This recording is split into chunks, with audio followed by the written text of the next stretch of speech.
Isn't revenge a wonderful thing? ABC suspends Jimmy Kimmel's late night show indefinitely over his remarks about Charlie Kirk's death. Cancellation has now come back to bite them in the behind. Karma is a bitch. Now, ABC suspended Kimmel's late night show indefinitely beginning Wednesday after the comments he made about Kirk's killing led to a group of ABC affiliated stations to say it would not air the show and provoked some ominous comments from a top federal regulator, which are detailed down here. Earlier in the day, FCC Chairman Brendan Carr called Kimmel's comments truly sick, correctly, I would say, and said his agency has a strong case for holding Kimmel, ABC, and network parent Walt Disney Company accountable for spreading misinformation.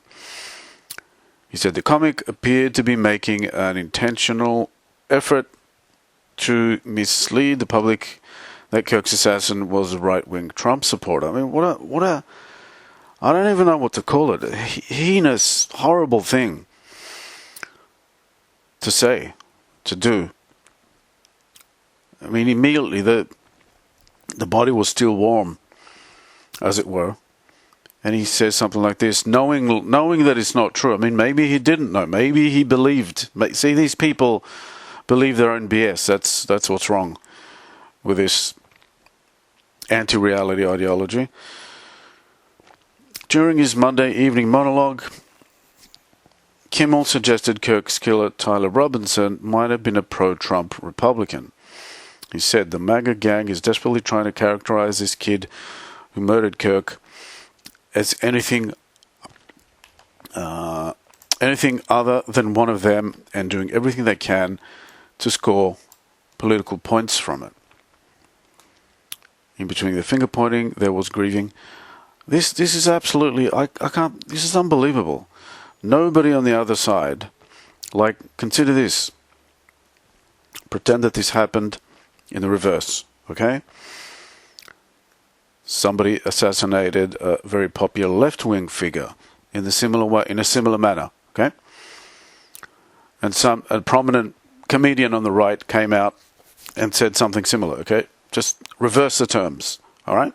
Saying that, whatever, the leftists are desperately trying to characterize this kid who murdered so-and-so as anything other, all right? The uproar would be just unbelievable. It would be something that the history books would write about, okay? We would be looking back on it and saying, my God, that was just like something that's like such uproar has never happened before, okay? I don't know what to say. It's just, I don't want to engage in name calling, okay? I am prone to do that, I must admit, but I don't want to do that. Kirk's death, it's too sacred, it's too serious. I wasn't much of a fan. I was just a mild, an ally, I guess.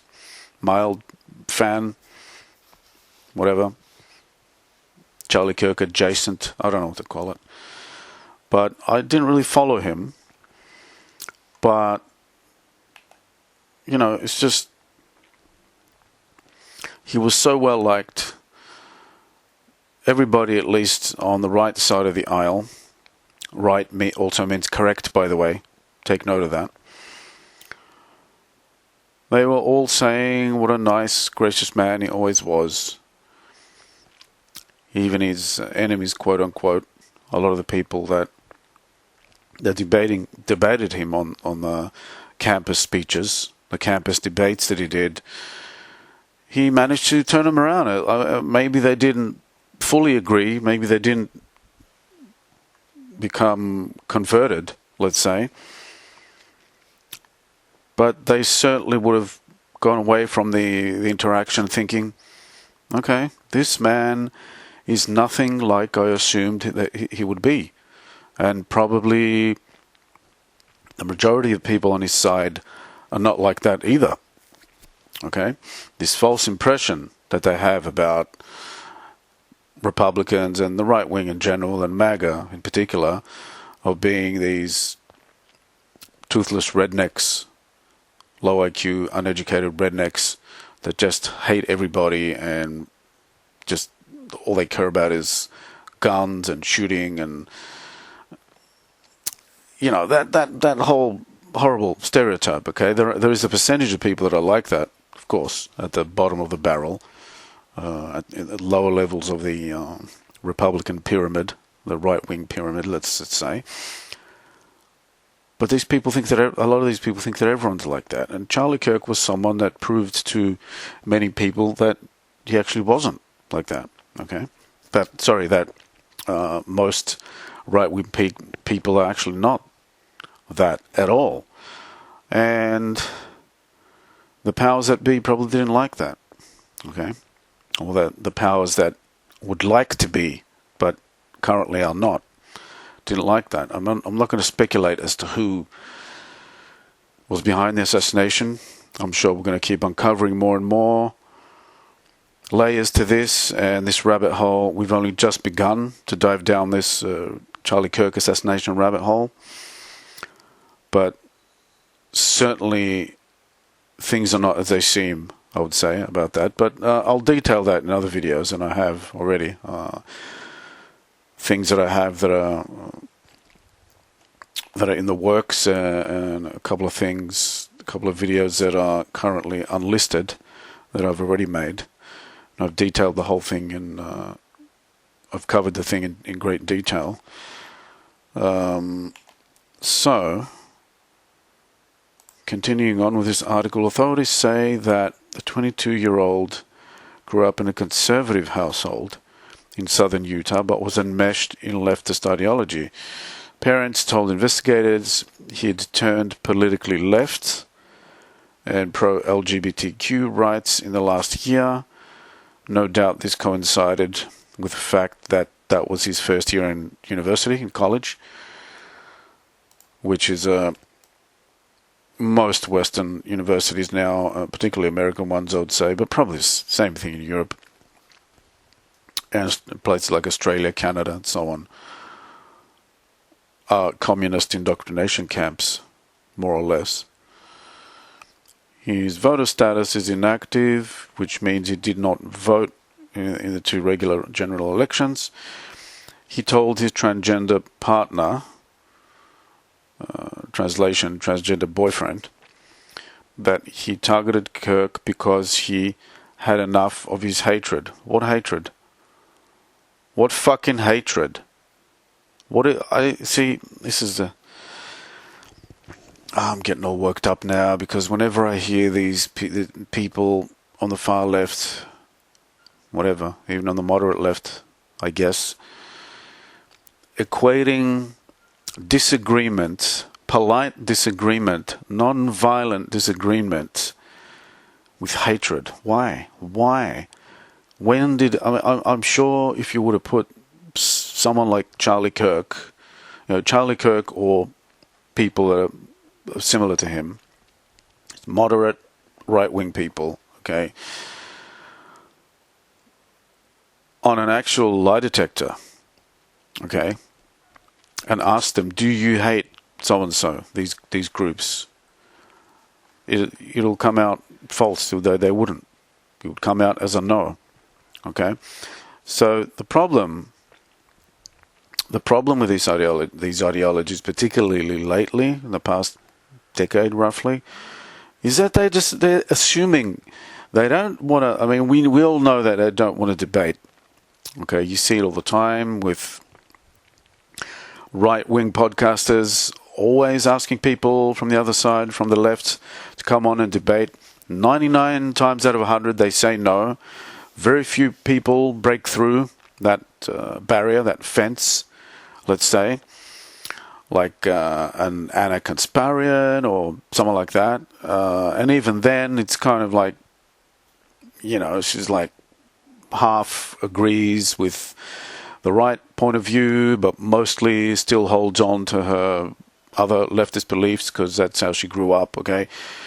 But at least people like that, they come and have a discussion, and they also say, look, some of the stuff I believed until recently, I've looked at it again, and I'm seeing, no, it doesn't make sense.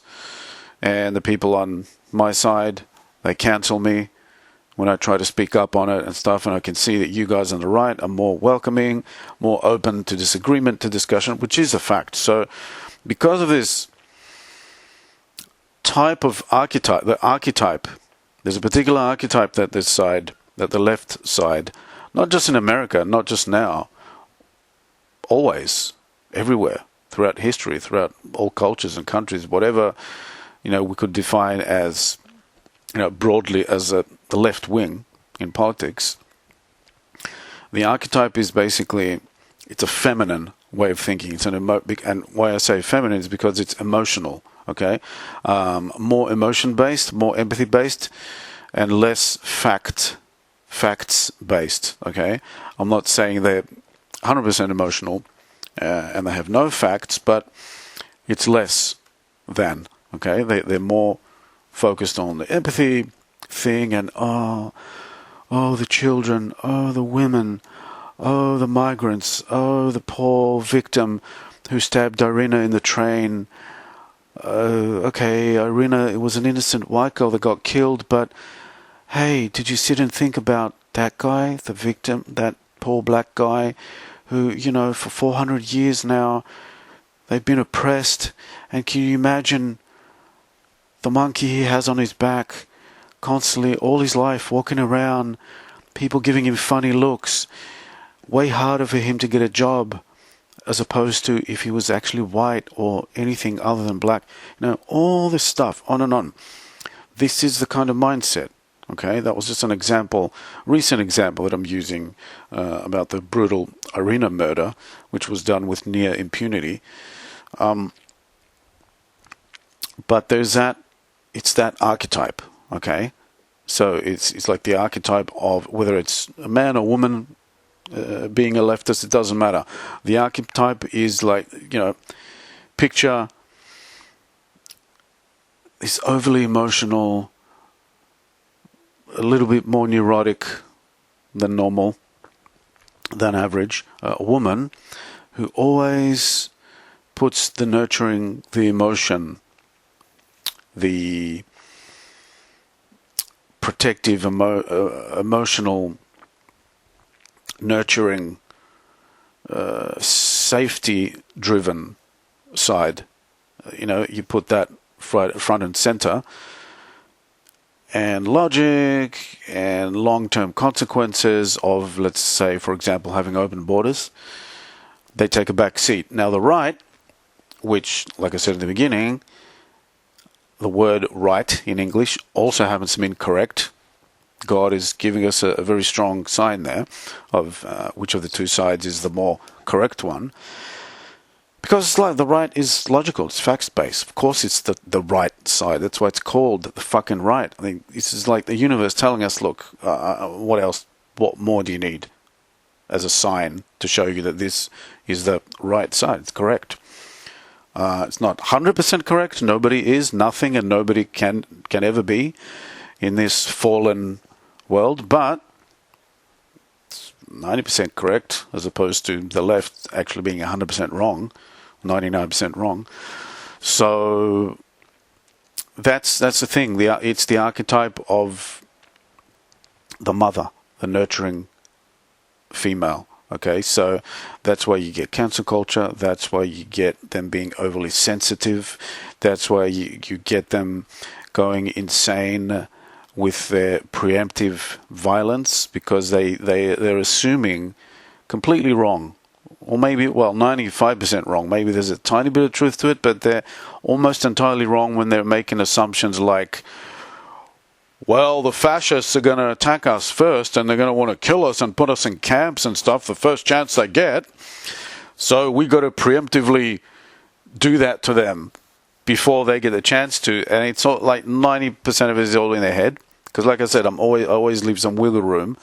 there might be a little bit of truth to that. There might be some fringe elements of the right that are probably fantasizing about that, But by and large, it's not. All we want is just, it's simple, I'm going to throw some F-bombs now, but all most, like 80% of the right plus, all it wants is this: leave me the fuck alone.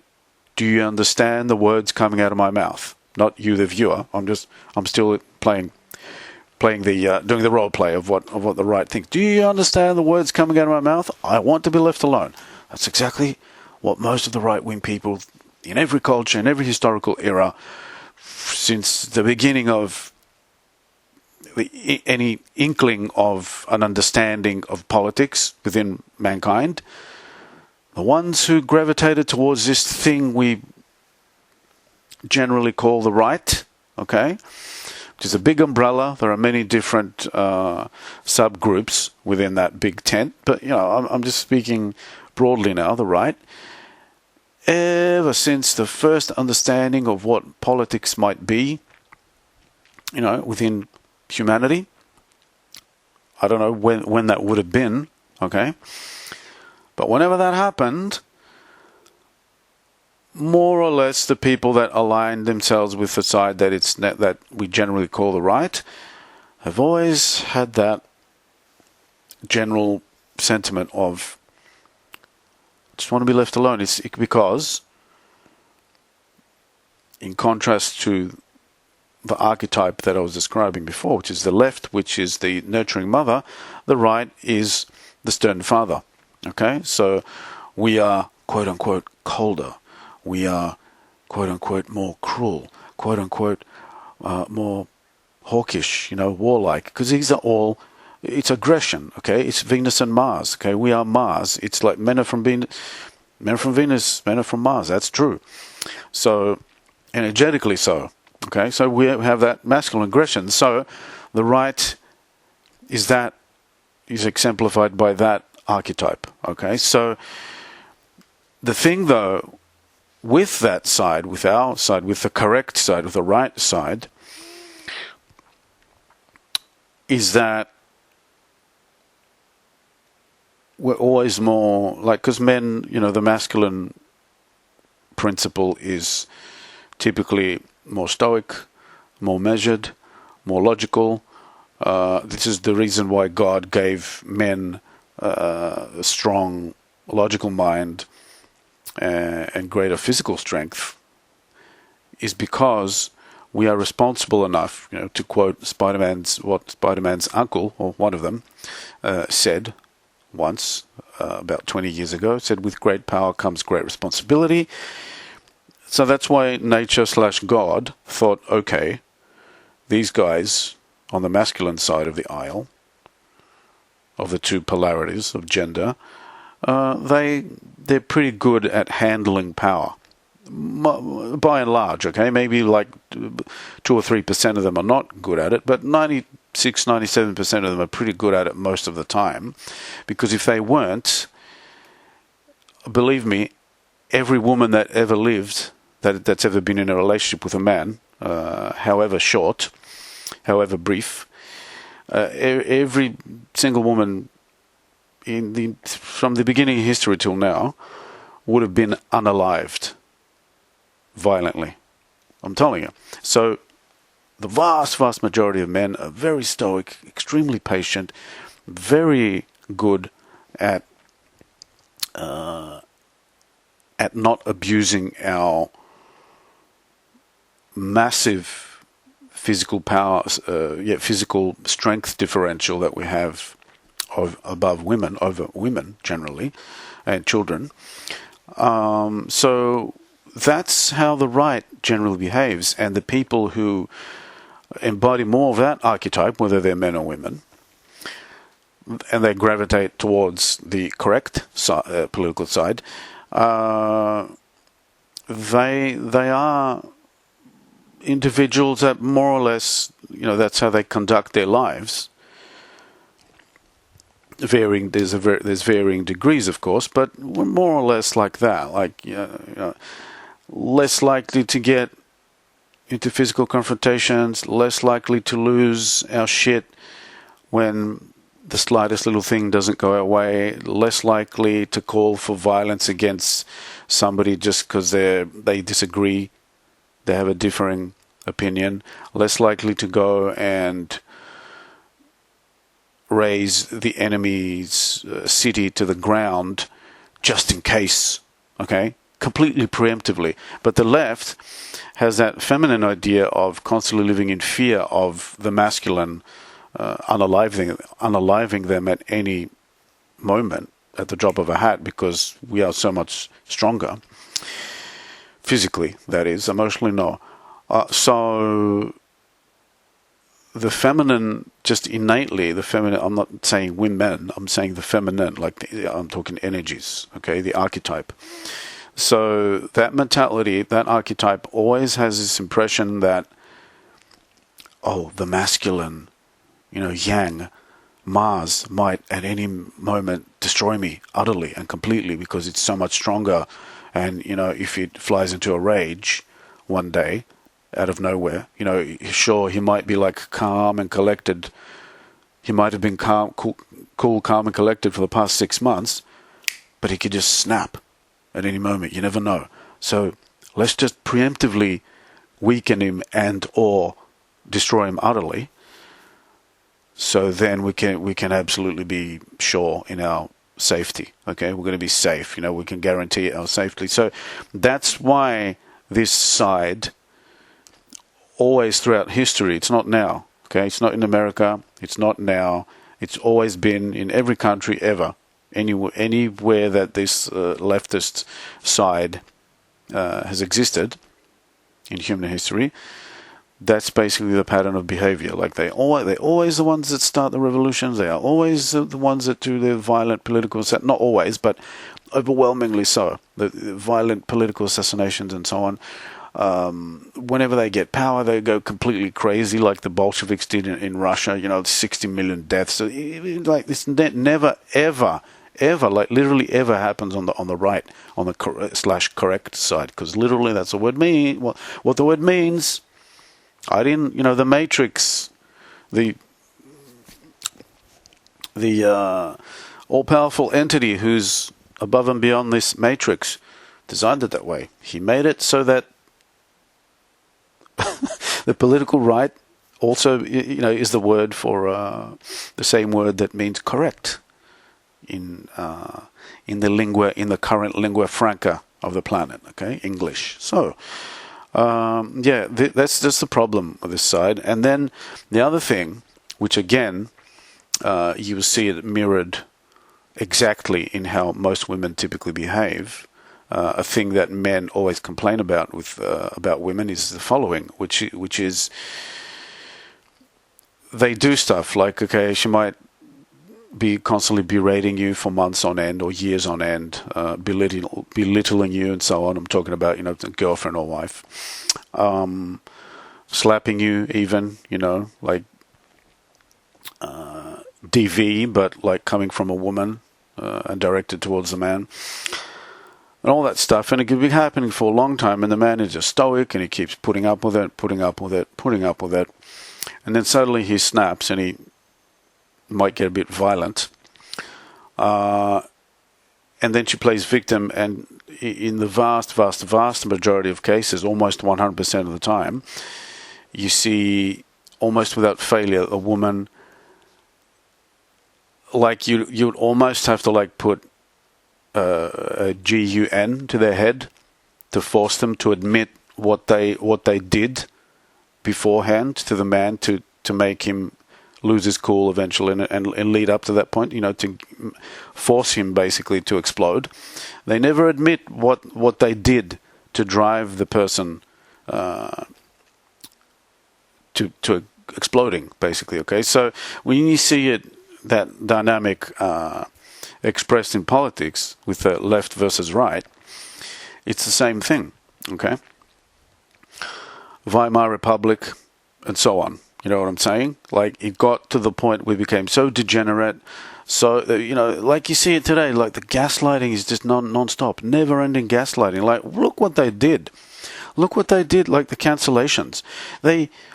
When Twitter was controlled by communists, look what they did. They cancelled Trump. They suspended Trump's account, and they were cheering about it. Like he was a president. Okay, whether it's an ex-president or a sitting president, doesn't matter. You can't do that. You just don't. They're far worse individuals, but because they are heads of state or ex-heads of state, they didn't ban them. But they banned him, and the hordes were celebrating it. They were celebrating it. It was this thing like you can just, you can go back and collect thousands of screenshots and clips and videos and stuff and compile it all in like a 2-hour video, and it's never ending. There's so many. We have so many receipts, you see. And then this guy here, this a-hole, this shitlib, gets very rightfully, okay, it was the right thing to do. He very deservedly gets cancelled, and it's like the end of the world. The reaction on their side. Suddenly, they care about free speech now, when literally they had articles from as early as a year ago or so, when they say, like, literally saying things like, just putting it out there, just testing the waters to see what people are going to think. Oh, well, maybe the First Amendment, maybe we don't really need the First Amendment at this point in our history, or maybe free speech is not all it's made out to be, or freedom of speech doesn't mean freedom from consequence, all this shit. And then, where's that now? Suddenly it's all like they're sweeping it under the rug. I mean, George Orwell, when he wrote 1984, he must have had a time machine, that guy. I know he was an insider of a, what's it called? That party? The Fabian Society. He was part of that club, so he knew. But still, I mean, it's so accurate. It's literally, we're living in it now. Okay, if it wasn't for Trump and MAGA and just like this resurgence of how can I put it? I don't want to say conservatism.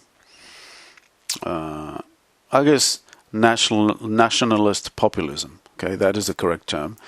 If there wasn't like a resurgence, a worldwide resurgence of that in the past decade, roughly, we would have been in big trouble. 1984 would have been like the vision outlined in that book.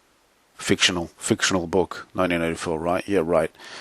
It would have been over. It would have happened already. Okay, we would have already been in it. I mean, we're 80% there, despite the fact that we have so much pushback, despite the fact that the correct side, the right side, has got an enormous amount of power now in the most powerful government on earth, which is the American one, all right? The White House.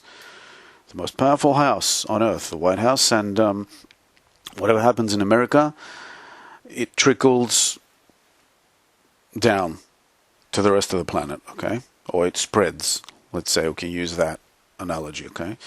It trickles or spreads, whatever. In any case, what happens in America will eventually be emulated across the world. We can't avoid it. It's unavoidable. It's an energetic thing. It's just how it works. Like whatever paradigm is set from the White House is eventually going to energetically, mentally infect the rest of the planet. It's like this 100th monkey syndrome thing happens where something just changes in the ethers, and then suddenly you see 5 years later, or whatever it may be, but something like that. It's not 20 or 30. It's like within 5-10 years later, you start seeing like this complete shift in the air. A lot of people probably discuss this among themselves ever since Trump won again, his second term now. Something happens in the air, and the entire culture of the planet shifts. First it starts in the West, and then the rest of the planet gets affected positively, well, positively or negatively. In this case, it's going to be positively with Trumpism, but there's still, despite that fact that Trump is sitting in the ultimate node of power, where whatever happens there just spreads all across the world, still, through their long march through the institutions that these people have been doing for almost 100 years now, they have just like it's this octopus. They've infiltrated almost everything.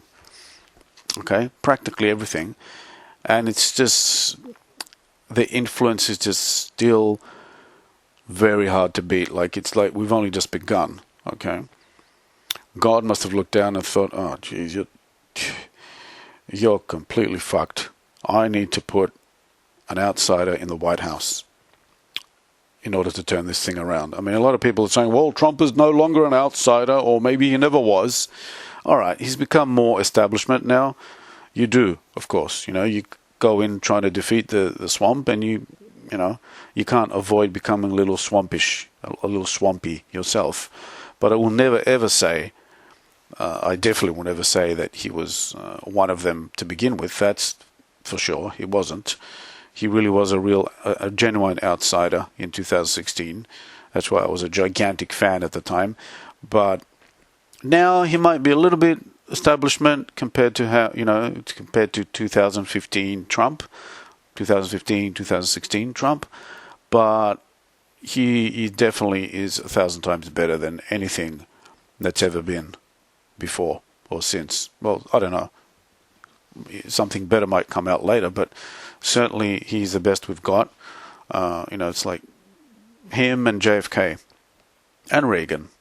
Those three were the closest you can have. Who else?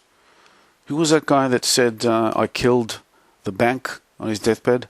I don't remember his name now, but it might come to me. He was good as well because he was fighting the Federal Reserve. But yeah, JFK, Reagan, and Trump. And it's not, it's not because Trump is right wing. I mean, he used to be a Democrat for a time. And then he realized that they were insane, and he went to the right side, the correct side.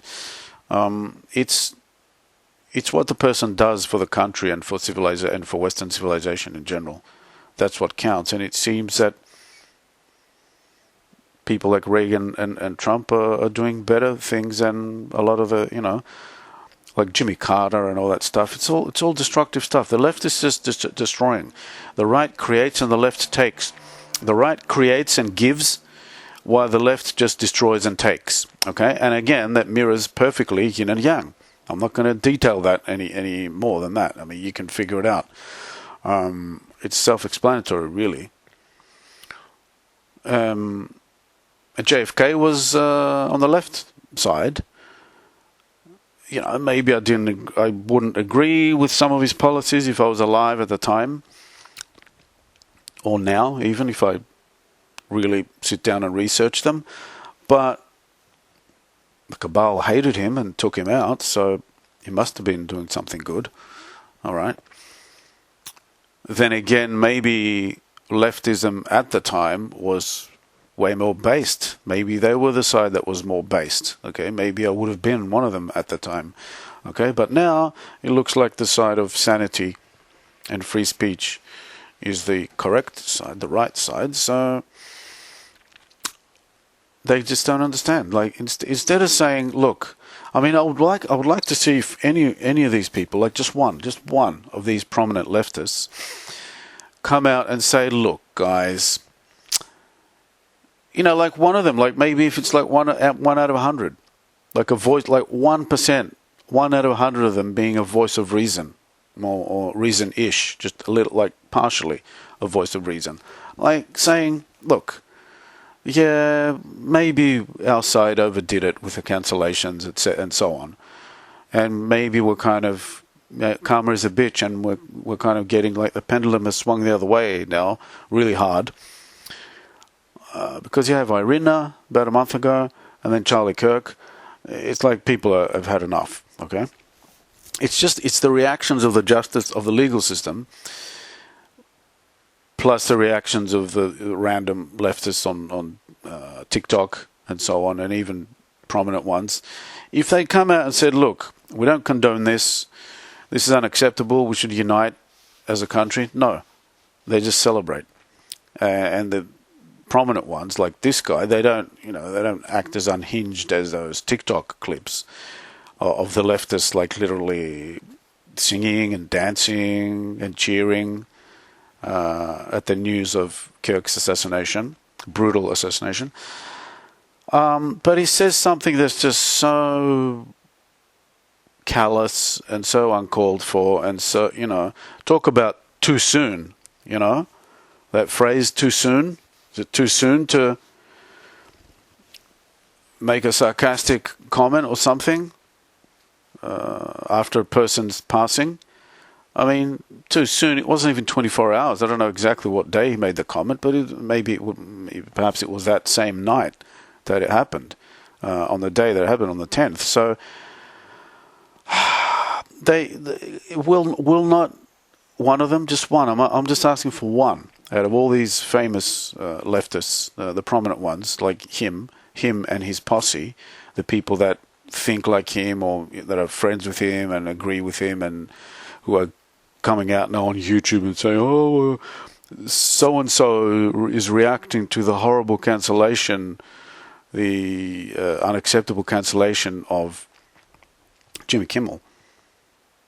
And yet they will never say, "Well, okay, when we cancelled Trump, maybe that was going a little bit too far. Maybe we should look in the mirror." All right. So again, it's the yin, it's the feminine archetype, as this is expressed through politics. Okay. Because the feminine and masculine archetypes, when they are expressed through flesh and blood human beings, that's how you get men and women.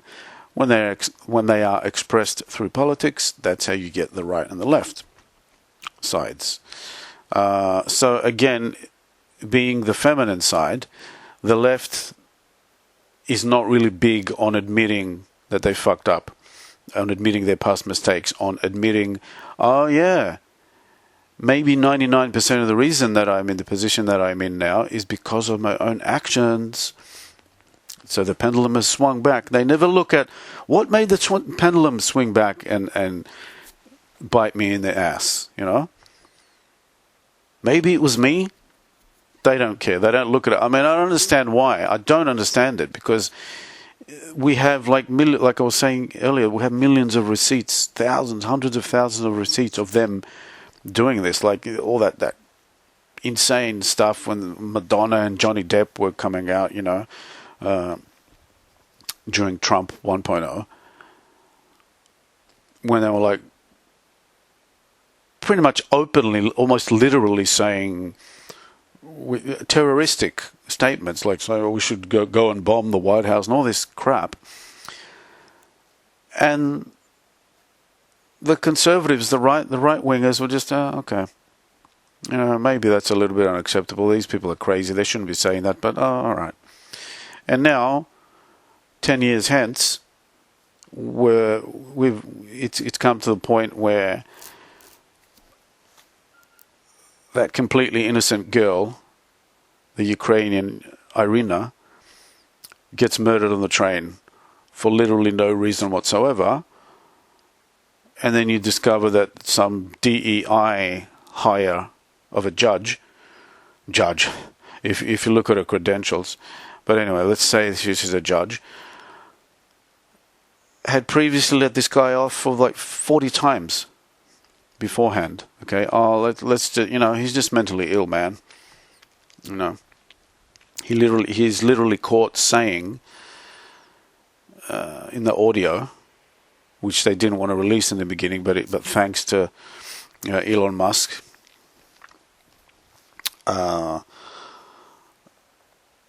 who's done a monumental service to mankind for buying Twitter and opening free speech for the planet, unleashing free speech.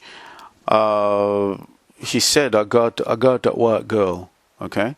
And he just walks off with a knife, blood dripping, okay? And a lot of the people were still, like, while it happened, the people sitting around that were nearby, that were sitting next to her, a bit close, the ones closest to her, they were just watching. Didn't try to stop him, nothing, all right? So all of this is demonic behavior. I don't care who you are, I don't care your race, I don't care whatever, I don't care about accusations of whatever phobia or anti-whatever-ism. Fuck you. Fuck you so much to the point where we won't be able to fuck you anymore because we had fucked you so much where you're completely and utterly crushed. Okay? Fuck you. One more time, just in case you didn't get through the first time.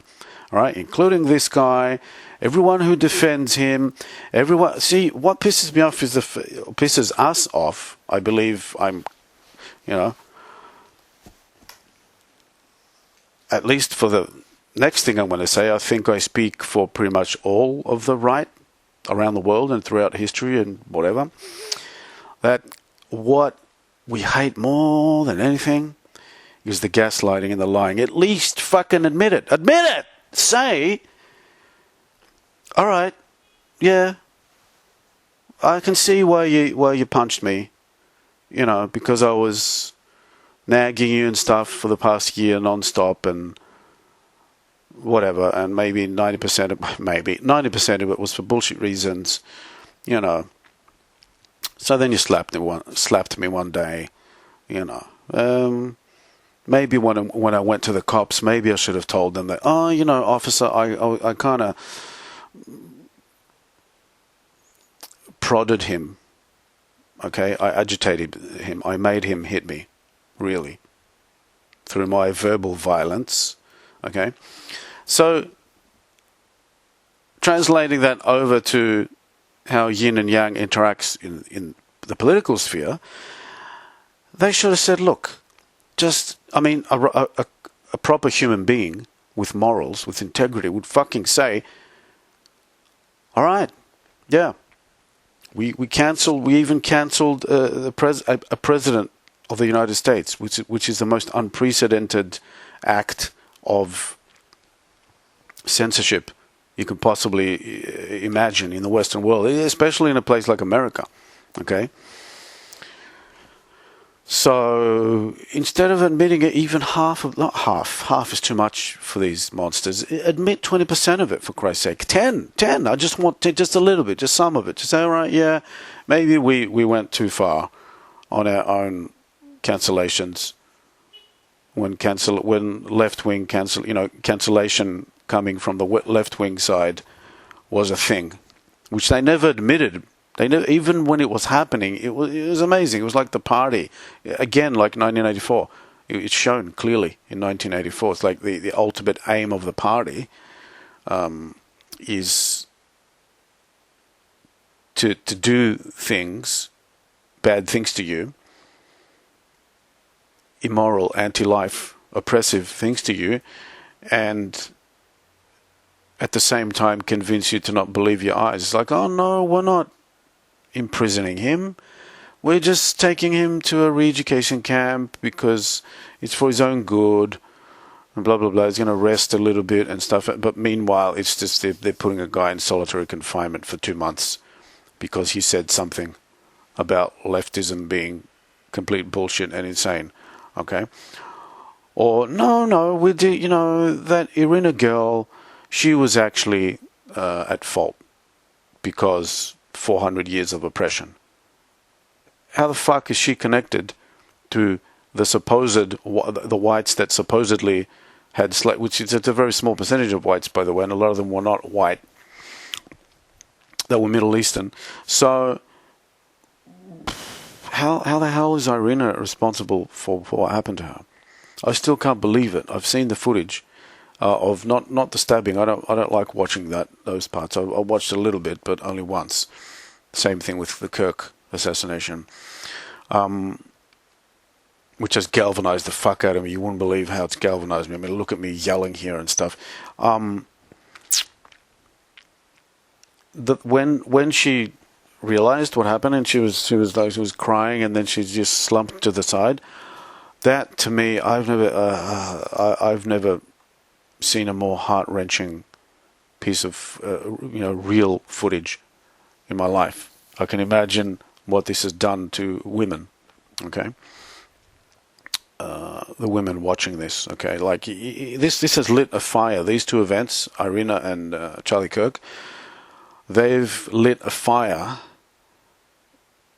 in white people, in Western people all around the world, and non-whites, but especially white. I mean, I'm not going to shy away from it. Yeah, fuck you. Yeah, whites, because they were two white people that were targeted for, I mean, different reasons. But if you really break it down, if it really comes down to the fact that they were targeted because too much whiteness, you see, equals oppressive. Really, it boils down to that in both cases, all right? In any similar cases, but in those two in particular. So Iryna, oh no, people are saying on Twitter and so on, no, she probably is responsible because just for being white, all right? So, or even if they don't say something that extreme, they say bullshit like, heinous stuff like criminal statements like, you got to think of the mental state of the killer as well. Like, he wasn't well, blah, blah, blah, this and that. Yeah, no kidding, he wasn't well. When you just randomly stab someone in the neck, a woman, a helpless woman in the neck, from fucking behind, like a coward, well, you're not mentally well if you do something like that, all right? And he had the added benefit of actually being mentally unwell in general.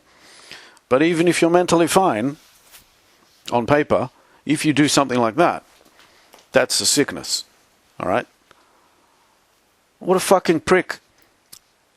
He sneaks up behind her. At least do it like a man, okay? But no, he had to do that because the reason that he has difficulties in his life currently, can't find a job or whatever his perceived complaints might be. Oh, it's because she, this Ukrainian girl and her people oppressed him for 400 years, you see. That's the only fucking reason he can't achieve and get the things and do the things he wants in this life. So by ruthlessly and with the greatest cowardice, within the most cowardly way imaginable, kills her, and she died like a minute later, immediately, okay, almost immediately. He solved it now. Congratulations, you solved the problem. Okay, there's going to be no more oppression anymore. You're going to be walking into job interviews, and they're going to be laying down the red carpet for you, and saying, "Oh, yes, sir, welcome. Please join our company.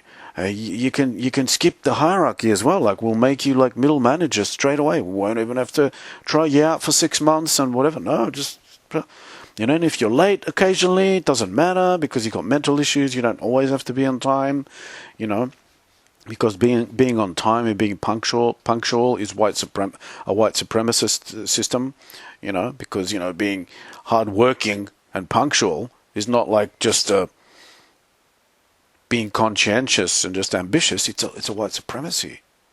It's a system that's built into white supremacy, right? So all this stuff is absolute insanity, and people are seeing it, and they're like, and then. After that, a few weeks after Iryna, the Charlie Kirk thing happens, and then this a-hole here, and many others of his ilk, although they didn't say exactly the same stuff at the same level of, I don't know, like callousness, okay? They almost celebrate it. And if they don't celebrate it, the assassination of Kirk, that is, they kind of turn a blind eye, and they say other absolute garbage, like Destiny. There's another a-hole there. Destiny. And he's not dumb. That's the thing. And a lot of people comment on that, and me too. Like, he's not a dumb person, okay? But I find it astounding that someone that's not a retard mentally still continues believing in these ideas like that. I mean, the left is the wrong side. Otherwise, it would have been called the right. Okay, so I don't know what's the matter with these people. They, like I said before, they just embody the archetype of the feminine more so than the masculine in their way of thinking and behavior. I mean, he's a man, but he has that, the more empathetic thing going on and whatever, thinking more emotionally than not. Okay, so I need a social safety net and all that stuff that they say, the leftists, okay? Probably a lot of these people, they were born into poor families, so as well, there's that plays a massive role, because your childhood experiences inform your views, they mold your personality, so they're stuck in that, they have that program in their mind, okay? In this matrix, in their current avatar, in this body, they just been imprinted with that programming, and it remains with them for life. Even when they become rich, that's why you get the champagne socialists when they become self-made. Some of these people, they still cling on to their anti-reality ideologies of the left, because it's like, the poor people and social safety net and everything should be fucking free and equal, while they're living in their gated communities, in their mansions. Like someone like J.K. Rowling. I mean, although she's very good with going against the Transformer thing, literally everything else she says, every little thing she says is like anti-masculine, like it's full-on feminist leftist garbage, right? Probably because it's her own lived experience, that stupid term, as being like the sole female author not sole, but like within a very small number of popular female authors in a giant sea of male fantasy authors, at least at the time when Harry Potter came out in the early 90s. She, her experiences have probably molded her in a way where she thinks, the patriarchy and the glass ceiling, and you can see germs, like you can see signs, okay, clear signs of like all those ideas, Twitter posts, they're always coming through to the surface, and I'm like, oh fuck, not another one. But at least she's fighting back against that complete insanity that her party, that her side has descended into in the past decade, or however long this thing has been, of biological men going into female changing rooms and stuff. So it's just inhuman. It's completely inhuman the way they don't care. They don't care. I mean, if they could get away with actually celebrating Charlie Kirk's assassination, they would. I'm not talking about, the retards on TikTok and stuff, they've already done that, but they're nobodies. They're not famous or anything, but like the establishment ones, like him and his posse, if they could get away with it, they would probably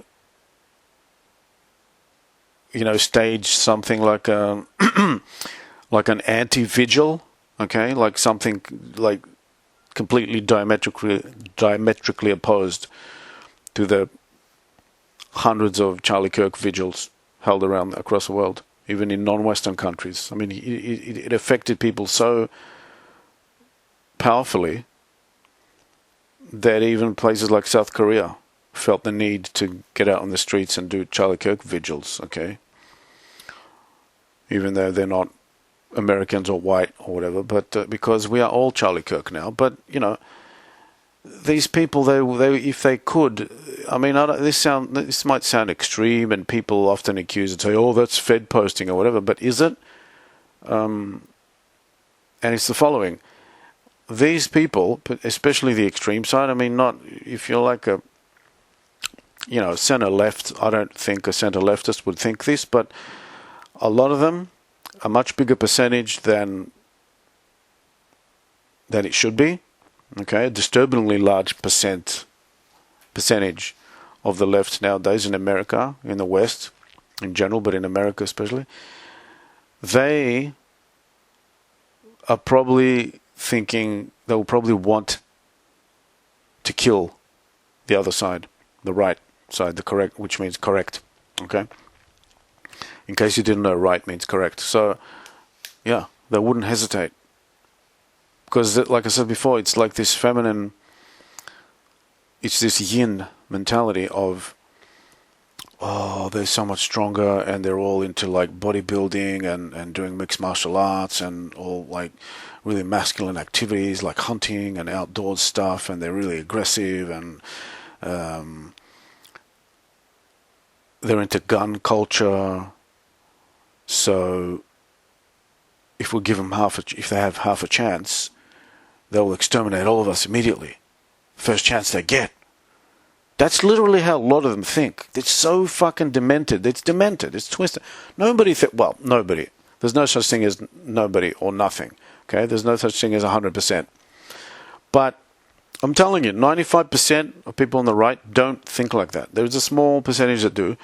But they think that all of us think like that. They're like, oh my God, kill them all before they get a chance to get us. So that's why you will always get, throughout all of history, in every culture that's ever existed, in every civilization, you always, and will continue to. This is not going to change with, just educate him, better education, blah, blah, blah. No, not better education.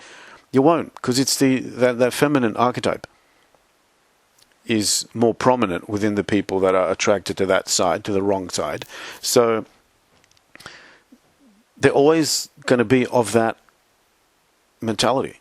Okay, they're going to have, to a lesser or greater degree, have those types of thoughts and have those traits that are associated with feminine characteristics. So, both positive feminine and the dark feminine. Okay, the same applies, or the correct side, which is, you get the positive things of masculinity, and the negative, which would be too much aggression, too warlike, too selfish, too cruel and cold. I mean, the right can fall into that dark pit as well. But when the left goes dark, you get Bolshevism, you get the USSR. It's like it's the worst thing that can possibly happen. Like the dark feminine, when it's expressed through the political lens, it's the worst evil that can be unleashed on mankind. So and you're seeing it now. They're getting into that stage. Okay, it's like cyclical. So they're getting to the point where they've reached.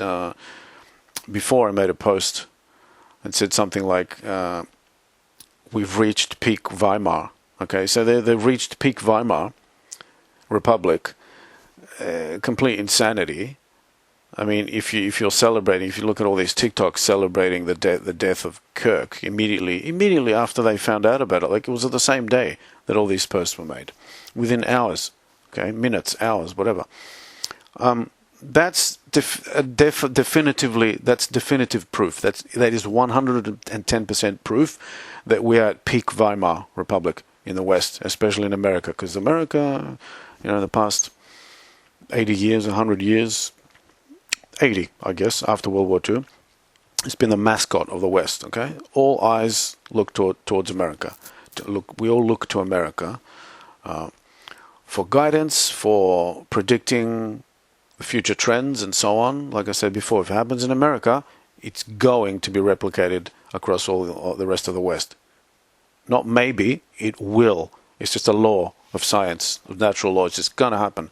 So this is what the cabal is afraid of. It's like, oh shit, Trump is going to change the whole, morphogenetic field. He's going to go in there and solidify things that will be practically impossible to reverse later on. That's why they tried to kill him and all this stuff.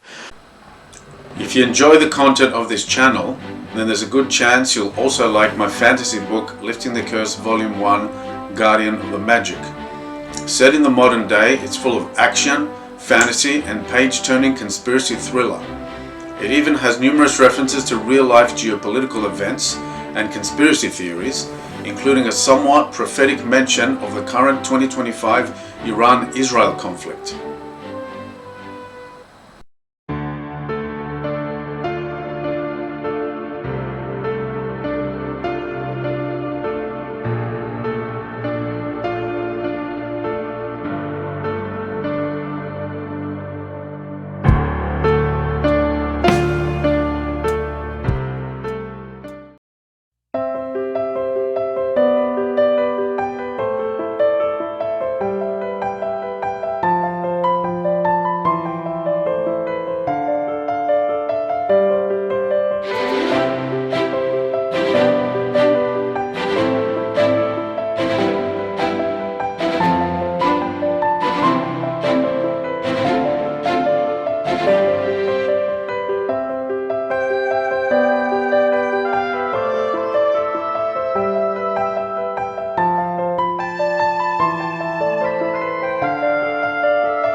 So, but the left side, the completely wrong side of the political aisle, has gone to the point to peak Weimar now, and it's like, what else? Where else are we going to go after this? How much more deranged and insane can you get than that? Okay, celebrating. This, I don't know. I can't keep. I want to stop repeating it over and over again. There's no point. It's just how insane can you get? How more deranged? So we're at peak Weimar conditions, and you know what happens when it reaches peak Weimar. It's like circle completes again, and we begin anew, and it's going to be like a backlash again from the correct side. Okay. Because we're going to say, and you see the rhetoric all over the place now. Immediately, within a few days of the Charlie Kirk assassination, a lot of people are coming out and saying it's over. The days of being lenient with the wrong side of the two political wings is over. The right side / correct side is like, how about fuck you? How's that? Do you like that? Yeah, go fuck yourself. That will be our response from now on. Because we put out the olive branch, we gave them the olive branch once, twice, thrice, a million times. And what was their response? Yeah, just shoot Charlie Kirk in the neck. The guy that's the least likely candidate for, the toothless redneck Republican that just wants to kill all non-whites or whatever the fuck these people are thinking in their heads. Like, it's completely made up. It's like all these fantasies, phantasms, all these ghosts in their mind, these fear-based thinking. He was the least. Let me rephrase that. He embodied that archetype of the negative stereotype of the right winger less than anyone ever. Okay, he said many times, I'm not a follower of his, but I've watched ever since his assassination. I've watched some more stuff, and I saw the other day he was saying something like, "Look, I'm doing this. I want to create dialogue because there's only two options: dialogue or civil war." Okay, a lot of people scoff at that. It's like, oh no, you're fear mongering, blah blah blah. I've been talking about. I'm not even American, but I follow all the American politics stuff. I wish I was American. I'd love to become one day, if it doesn't become a complete third world civil war shithole that is. It might be a dangerous place to be in from now on. Who knows? But it's amazing. It's an amazing country. I said from 10 years ago, 2015, I was saying on Facebook, civil war is coming. And also they're going to start genociding whites in the streets with near impunity. Fast forward 10 years later. Have you ever heard of a girl, Iryna? I don't know how to pronounce her surname, Zarutska. I don't know. So I'm not going to say it out of respect. I don't want to mispronounce it. But you ever heard of her? There was a girl about a month ago that was senselessly killed on a train. A girl who never hurt anyone. Well, maybe she hurt someone at some point of her 22-year-old life, but she didn't hurt anyone enough to deserve something like that. Okay? Because none of us is perfect, you know. We all have a dark side. We say mean things, we do bad things, we do wrong things, we lie sometimes, steal or whatever we do. But I mean, these are normal human everyday things. She certainly was not someone that just deserved to be randomly murdered like that. With impunity, or near impunity, alright? So, in a normal society, all the men in the place would have just immediately jumped on this guy and beat him to death on the spot. And not only gotten away with it, would have gotten a Medal of Honor for it. Okay? But, you know, we live in a fucked up world that's been corrupted by leftism. Like I said, we're at peak Weimar Republic at this point. So there's going to be a massive backlash. And like I said, you see echoes of it, very clear echoes of it, all over social media now, after the Charlie Kirk death. Okay? People that were very sensible before are now saying the time, you know, we're pulling back the olive branch. It's like, okay, we kept it here for days, for months, for years, you know. We can't keep holding it here. Now my hand's hurting, like I've been holding it here for like 10 years straight. And you didn't take it. I'm rescinding the offer. I'm taking it away. The offer is no longer on the table. Okay? They caused this. They always cause it. They always cause it. It's the yin archetype of politics. Of course, it's always going to cause it. Okay? It's just going to agitate with its complaining about bullshit, making things up out of thin air. You know, what are they going to tell us next? That gravity is not real? Some stupid fucking feminist professor several decades ago, she came up, because I researched this for one of my books, because I was mentioning non-fiction book. I mentioned somewhere something about the fact that this BS that the leftists have unleashed in the world, this mind virus that tells us that words are violence. And I looked into it, and it was this female feminist professor that came up with the idea originally. So you're like, oh, it's just some crazy ideas in academia and whatever, don't worry about it. Well, 20 or 30 years later, they seep into society and they infect everybody, and then it becomes a dominant ideology on the wrong, on the incorrect, the wrong side of the political aisle. And then they believe it. They think it's real. So they think words are violence. What? So because they equate, they believe it. A lot of them believe this. They believe it literally, that words equal violence. So then they're like, okay, so if he says something like that, it automatically means that he wants to unalive us now. So then we have to get him first. And they're like, yeah, we're justified because he said that thing. He said bad thing against us. Hateful. You see things on social media, on Twitter and so on. They're saying, oh, well, someone that was so hateful, yeah, of course he deserved that. What hateful? I've never seen a hateful word come out of his mouth. I mean, like I said, I didn't follow him religiously. But whatever I've seen of Kirk so far, there's nothing hateful. But, you know, they equate it with, like, so if you don't agree with them, like I said, it's the feminine side of the political aisle. So if you don't agree with them, it's hateful. Does it remind you of something? You know, of a particular gender's behavior in general, you know?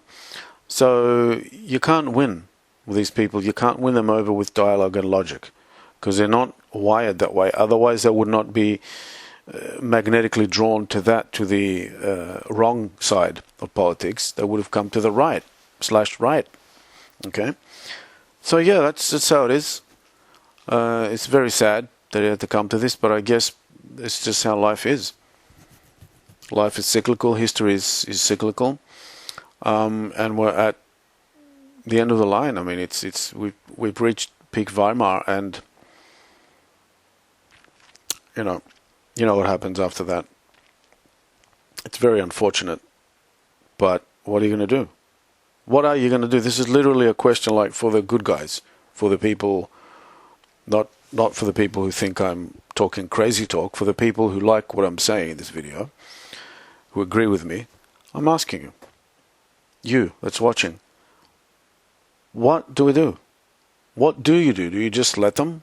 Even Elon Musk said, I think, yeah, it was when he went to that Tony Robinson, Tony, I almost said Tony Robbins, that Tony Robinson rally, that what was it? Unite the Kingdom, which was massive, it had millions of people. They lied about that as well, blatantly. So the gaslighting just never ends. So anyway, yeah, Musk, when he appeared there on the screen, he said something like, you have two options. You either fight or die. Because it's like they're not going to stop. After the Kirk thing, it's clear. Now, whether that was a psyop or not, whether it was a legitimate lone nut gunman or not, I think it's the latter. But even if it is a psyop and it was like an operation by intelligence agencies, etc., that does not change the fact that there are hundreds of thousands of people on the wrong side of the political aisle that would not hesitate one bit to actually assassinate people like the people that are on the right side of the correct side of politics, okay? Because if they were not wrong and retarded, they would not have resorted to violence. I would have thought, oh, okay, yeah, let them say whatever they want. As in, let the right-wingers say whatever they want, you know? Or maybe we can debate them and explain our ideas and stuff, you know? Convince them that how Marxism is right and it's the best system ever and it's never been implemented ever. And if only we do it right, we can get it right. You know, just kill a little bit more, 100 million more, and then finally we'll fucking get it right. So, but they don't. Okay, because clearly their side is the wrong side, and it attracts all kinds of... It's like the Joker and Batman. Remember in the second movie of the Nolan trilogy, which is practically like my favorite movie, or anyway, top three anyway. It was amazing. I watched it twice in the cinema back then. Where you see that the Joker attracts all these degenerates, all these people from mental institutions, people that literally got, you know, like have been diagnosed clinically with certain disorders, you know, schizophrenia, whatever. And there's a scene in the film where they mention that, okay? So it's like that. That side is like the Joker. It attracts all the retards, all the people. You look at the mugshots of like Antifa thugs and so on when they get caught. It's like a who's who of the Arkham Asylum. I mean, if it were real, you know, like it literally is. They look like subhuman retards who are anti-life, who've had very bad upbringings, who just they're just not. There's something wrong with them. Okay, so that's why they go to the side where it's like, oh, it's like the mother, okay, the nurturing mother, the left, because it's the feminine side of politics. They say, oh, come to me, children. You know, you oppressed, fucked up children with blue hair, who look like druggies, look like crackheads, whether they are or not. They just look like crackheads, a lot of these people, all those Antifa headshots, mugshots. So that's why they're like that. I mean, you're not going to get the brightest minds or anything. Although there is this psyop out there for decades now, trying to convince us that the more educated someone is, the more likely they're going to become a leftist. Well, that just shows you that the more a person goes through the education system, more like indoctrination system, the more retarded they become. Okay, honestly. So it doesn't mean you're intelligent just because you got, on paper, a high IQ. You're not holistically intelligent. You're just learning the crap they teach you, and you're getting like good grades in the tests, in the questions they ask in the tests. So that doesn't mean anything. But anyway, there's no stopping what's coming now. Whether it's a psyop, because it did happen on the 10th of September, so it's within the 9/11 date. Okay, so there's something about this that I just smell a rat. I feel that it was planned. Okay, like by some higher power. It was not the guy. It wasn't just that guy working alone, right? But like I said, even if that's the case, still there's far too many people that are just willing to do violence, because it's the left. It's just how the left is. It's how it's made. It's makeup, okay? It's internal makeup, like psychologically, mentally, energetically. This is how someone has to be in order to be naturally attracted to the left side of the political aisle. That's it. So that's the explanation for why always historically you've had revolutions, terrorist acts, and so on, almost overwhelmingly coming from that side, from the left, okay? Because it always perceives itself as being weaker and downtrodden and blah, blah, blah. And come ye, all oppressed people, come to me and I'll help you. I'm the soup kitchen of the world, That's the left. It's the mentality, it's the vibe of the left, right? So it attracts people that, number one, have a savior complex. So that's how you get champagne socialists. And you're like, what the fuck just happened? Why is this guy not full-on Republican if he's so rich and everything? It doesn't make sense. And at the same time, these champagne socialists, they advocate for open borders and all this insane stuff, but then they never literally invite third worlders into their own houses. Like they just want the rest of society to deal with it while they're still living in their protected environments, right? So fuck these people. Just saying, just as a parenthesis, fuck them. But yeah, so it attracts people like that who want to be the savior complex, the white savior helping the downtrodden black or Muslim, And the second category is like the actual people that are downtrodden, that are like of the oppressed class. So it's all the victims. 90% of the people are the victims that are attracted to that side, and the leadership of it, the top 10%, top 20%, let's say, whatever the percentage would be. It's just arbitrary, but I'm saying it's like think of Pareto 80-20.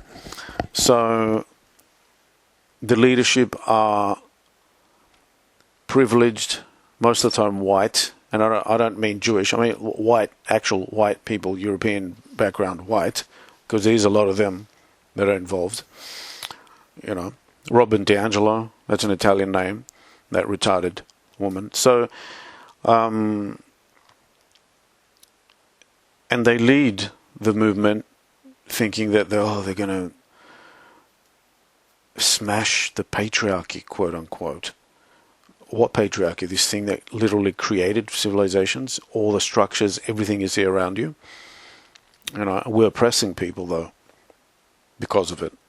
You see, you can't say that because of our ingenuity, white men, white civilizations, beginning from Greece and then Rome and continuing on to the Anglo-American empire. No. It wouldn't be because of our innovations now, would it? We were just oppressive, randomly oppressive. None of that stuff. All those European luminaries, from Socrates to Newton to Shakespeare to Mozart. No, all of those people, they were, intellectual giants, but they did so because they were oppressive to the minorities. It literally makes no sense. But again, I will say it for the 100th time in this video. It's because that side has that feminine way of thinking, and the feminine, the yin, is always preoccupied. Its number one thing, its number one mission in life is safety and security, whereas the number one mission of the masculine, of yang, is truth. So the masculine principle always puts truth above everything else. Truth, honor. The feminine puts safety and security first, and that's vastly different. It's so different that you wouldn't believe. So that's why when you get a lot of women also involved in politics, everything turns into a nanny state eventually, because it's all about safety, you see. Truth, fuck the truth. National security, no, because by building a wall and having borders, that means you're going to be cruel, and that's against our feminine nurturing, feminine instinct. So fuck you if you say that countries need to have borders. That's racist, that's cruel. See, that's the feminine going into overdrive, and it's starting to bleed into the dark feminine, negative manifestations thereof. All right, so this thing has infected the left to the point where it's gone peak. We are peak Weimar now. So unfortunately, the backlash is going to be global, and it's going to be massive from the correct side, also known as the right. Okay? You heard it here first. I mean, you got to understand, I'm not advocating for this. I'm just reporting on how history works, on how the left-right / feminine masculine dynamics work. Okay? And it's happening. It can't be stopped now. All right? What can I say? And you can't blame the left side, because it's just yin has been designed like that by nature. If we accept that, there's this intelligent creator that we call God and everything, and then nature is a reflection of his laws. You can't really, because you'd be a hypocrite if you simultaneously profess that there's an intelligent creator of the universe, and then immediately after that say, but I'm pissed off at him because he made the feminine side like that. He made the feminine half of creation behave like that, and they're not logical, and not this and that, and they don't want to take accountability, and I can't accept that, and blah blah blah. I struggle with this.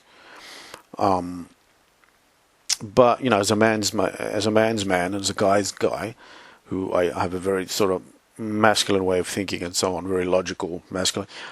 I struggle with that, and I know a lot of men do, and a lot of people on the right, because the right attracts both men and women who have that more masculine type of thinking, which is to say, more logical, more stoic, and all this. It's hypocritical. We shouldn't. I mean, I struggle with it, but I have to admit to myself finally that it's okay, they're just created that's just how they are. They've been made like that. So we just need to accept the fact that they're always going to be like this. Okay, because there's always that side, because there has to be a masculine side of politics and a feminine one. You can't just have 100% of the planet be conservatives, right-wingers, all of the time, everywhere.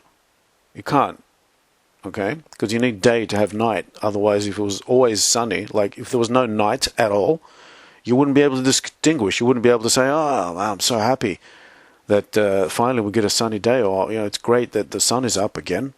What a nice sunrise. It would have been just constantly sunny, and you wouldn't be able to appreciate between the difference between the two.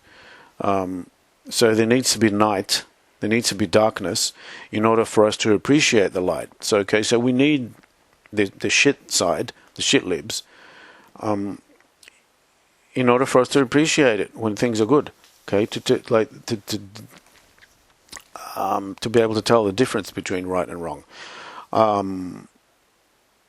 So there always is going to be the left.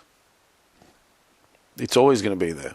We live in a bipolar universe, which is to say two opposite poles, day and night, up and down, masculine and feminine, all that. So there is going to be the feminine side of politics. That is unavoidable. It always existed, always will. There will always be people that are of that vibration / mentality / archetype, whether men or women, it doesn't matter. I'm talking about vibes and mentality and behavior now, traits, okay, personality traits. And there will always be, and it will be a rough 50-50 mix, right, of populations. So, and they're going to be attracted like moths to a flame to that bullshit ideology. But I mean, it has to exist, okay?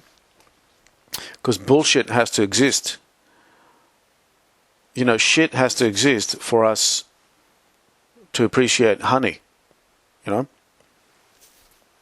Flies around shit, bees around honey. So the flies are always going to go to the crappy side. So we see this, and it's gone to such extremes now where you cannot possibly, they can't hide it, they can't gaslight us into trying to,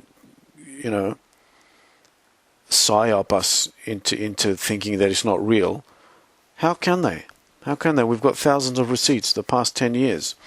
Like, you have Destiny saying shit like, oh, well, whatever this Trump thing even is, these past 10 years, if that didn't exist, I'm like, when I heard that, maybe I should make a reaction to it if I can, one of these days. But this is how these people think. I mean, I get very provoked, very agitated when I hear that. I'm like, what the fuck? Why would you even say that? How can you possibly say?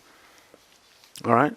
Well, whatever this Trump thing is, like, they completely dismiss the Trump phenomenon, Trumpism, as if it's like this aberration that should never have happened, never in a million years happened in the year of our Lord 2015. I'm saying that because that's when he initially announced that he was going to run in late 2015. So, and people like him, who ostensibly is well-read and intelligent on paper, is not, I wouldn't say Destiny is someone who's got a low IQ, and yet he really believes it. You can see from his body language and stuff, he's overreacting like I am now. You can tell that we both believe what we're saying. He believes in his own bullshit. At least I believe in something that's true and correct. So, me and my side, we believe in the correct ideas that are actually real, objectively real in the real world, all right? So, anyway, and he says stuff like, oh, I can't, whatever this Trump thing was. Let me tell you what it was. It's the rebirth of America, and as a consequence, the entire West. You fucking idiot. That's what it is. But, okay, it doesn't mean that everybody's going to see the truth. All right? Pearls before swine. They're not, I mean, it doesn't matter that something could be, a long time ago I was told this, someone wise, let's say I came across this information in my search for wisdom as a young man, and it was something along the lines of, hey, look, you got to understand, doesn't matter, just because you are right most of the time, as in me. I mean, I might be tooting my own trumpet now, but whatever, fuck it. It fits in with the theme here. Just because you are right most of the time, it doesn't mean that most other people are going to appreciate it or even understand or see the truth, see your point of view. Okay? It's like that saying, I don't remember who said it now, but Gandhi, I don't know, something like, being a minority of one, like one person who says something that's completely against the entire country. If you're right, though, if you're actually right, like objectively, if what you're saying is objectively true, it doesn't matter. Fuck them. Stand up in front of hundreds of thousands, millions of people that are against you. If you know that you're right and you're actually objectively right, you're right. End of story. So I understood that about myself a long time ago. And it's hard. It's hard to accept it at first. That, it's like, hey, there's going to be a lot of people in the world that no matter how much you explain it, how many times you explain it to them, you can show them like the book of life itself, the book of truth itself. It's like, here, look. It makes sense. It's logical. Look at it. Read it. It's unfalsifiable. Look at it. Look at it. There are certain people, there is a percentage of people that are so far gone that they still won't accept it, even if if what you're showing them is objectively, demonstrably, provably true. They just won't accept it. So, again, I'll say for the millionth time in this video, there will always be the people that will say stupid shit that Destiny and others of his ilk say. It's like, oh, this Trumpism thing. They literally believe, a big chunk of America and of the Western world still to this day has not understood that Trumpism was actually like a thorn, like a Molotov cocktail that was thrown. Trump was like a Molotov cocktail or like a bull in a china shop. And the china shop was this entrenched system we call the swamp or the cabal. But a lot of people are so fucking dumb that they can't, they did not conceive of such a swamp or a cabal or a matrix even existing. So when they hear it, they hear that concept. This is the first time they ever come into contact with, the first time they come across such a concept ever in their lives. So they're like, what's this? What is he talking about? The swamp or the cabal or the matrix, But people like us who have been studying these things for decades before Trump even announced his run, are like, holy crap, this guy gets it. He's one of us.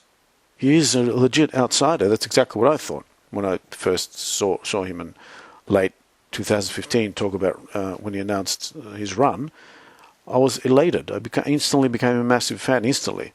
And I was proven right that he was an outsider and he was like a wrecking ball. And the establishment didn't like him. That's why they've been attacking him ever since. He reached the point where they tried to kill him, literally. So most people won't research these things on their own. And a lot of these people that are like that are more prone to believe in authority, again, because it's the feminine vibration of politics, is the left. So that's why they don't say conspiracy theorists. They always, almost always, in the past several years anyway, attach right wing to the term, to that most slanderous of terms that was invented by the CIA to deter people from getting to the bottom of the Kennedy assassination, right? So that's the term conspiracy theorist. That's the origin of that, if you didn't know that. So they say right-wing conspiracy theorist or theories. This is a right-wing conspiracy theory. No, fuckwit. It's just a conspiracy theory. If your pattern recognition skills are sufficiently detective-like, and you have a high enough IQ, 130, 135 and above, preferably, which is a bare minimum for me to even want to interact with someone or date a woman or whatever. It's like, you're under 140, 130, fuck off. What am I going to discuss with someone like that? I'm going to be taking me 10 years to explain a concept that a normal person would understand in 5 minutes, or that they already know about it already. So you're like, why do these people not understand that these conspiracy theories, that 90% of them are pretty much either very close to or 100% true. At the very least, they zero in on something. Like they're kind of on the money. Like, you know, that whole where there's smoke is fire thing that we say. Do you see it now with this 9/11 thing? I mean, George Bush, and I mentioned this on another video that I've uploaded it, but it's unlisted at the moment, but it'll go public soon, where I'm breaking down how they do the problem reaction solution, or order out of chaos, the Masonic method they use to create massive changes in society.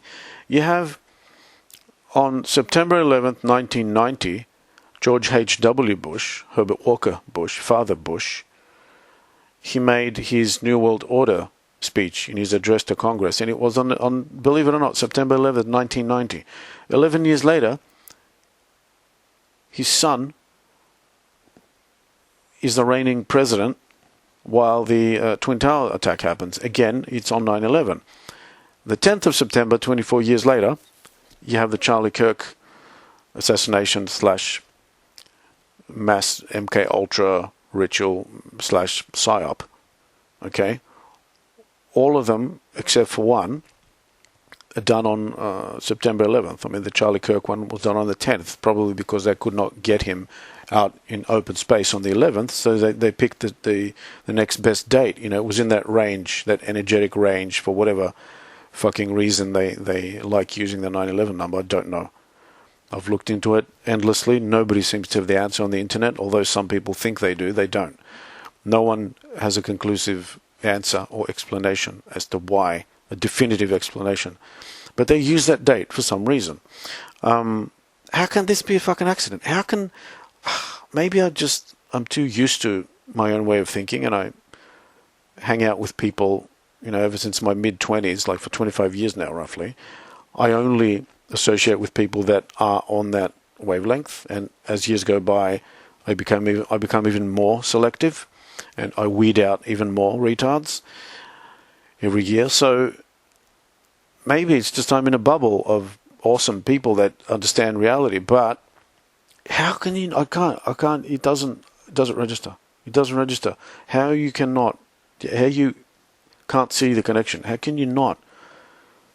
Father Bush, he makes his New World Order speech on September 11th, 1990. 11 years later, 100% false flag attack. I mean, it's so clear there's a false flag attack. You have to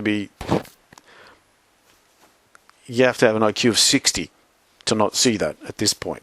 I saw it immediately, but if you can't see it 25 years later, you have sub-moron IQ. For real, literally. Because it says there's so many signs, all right? And that happens, and it's like that false flag helped the cabal accomplish so many things as they couldn't do before. They absolutely shredded the Constitution after that. Okay? I'm not going to get into it now because the video is long enough. We're going on 90 minutes now, 1.5 hours, right? So it was supposed to be a reaction video, but, you know, got to say what you got to say, so it got a bit longer. So, you know, and then they did the Charlie Kirk thing now again. It's like which is pretty much as traumatic. It's different in nature, but it's pretty much having the same trauma effect as the Twin Towers attack 24 years ago. All right, and it's galvanizing people for I don't know what. Back then it was like, let's get the terrorists. Now it's let's get the terrorists. Okay, in 2001 it was like, let's get the terrorists from other countries. Now it's like, let's get the domestic terrorists. I'm smelling Order 66 vibes. If you know, you know.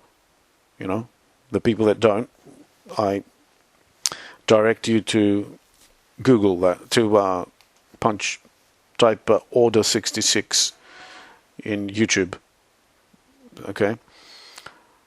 It's that classic subplot and scene, that heart-wrenching scene, amazing scene in one of the best Star Wars films. Some people think it's the best, but it's one of Revenge of the Sith. Okay? the last of the prequel films, came out in 2005. That was a brilliant scene. I'm not going to detail that. Maybe I won't analyze it further. Maybe I'll make a separate video just on that, on how Order 66 fits in, and how it fits in with the things that are happening currently, and how George Lucas was showing us the truth of what's coming, whether he's an insider who's part of it, or he's somebody who's trying to warn us. Either way, he knew. And I knew when I saw it. I'm like, oh shit, this is showing us something that's coming in the next few decades, but I don't know what exactly and how and who the victims of the extermination are going to be. But somehow he's showing us something that's in the works. Okay, so now we see it. Anyway, so yeah, I'm getting Order 66 vibes from this, because literally within 2 or 3 days, the White House is talking about domestic terror and blah, blah, blah. And they're also conflating the hard right, the far right, with, the ones that are anti-Israel, anti-Zionist, with these far left terrorists. So you can put 2 and 2 together, and you can probably figure out who's going to be Order 66 from this. So maybe we're in dangerous times. Maybe these people are getting so desperate where it's like, okay, we need to do this false flag and make it so that anybody who criticizes a particular Middle Eastern country and their behavior and questions their allegiance and all this, maybe they should be taken out, because they should be lumped in with far left domestic terrorists, you see. And with one fell swoop, we can take it. I mean, oh man, I need to make a separate video on this, because there's just so much stuff to cover. I can't possibly get through it with one video. But I'll just leave you with this. The term the woke right is not an accident, because they've been preparing that for at least a couple of years now. All right? That narrative is being, that mind virus is being sown into the public.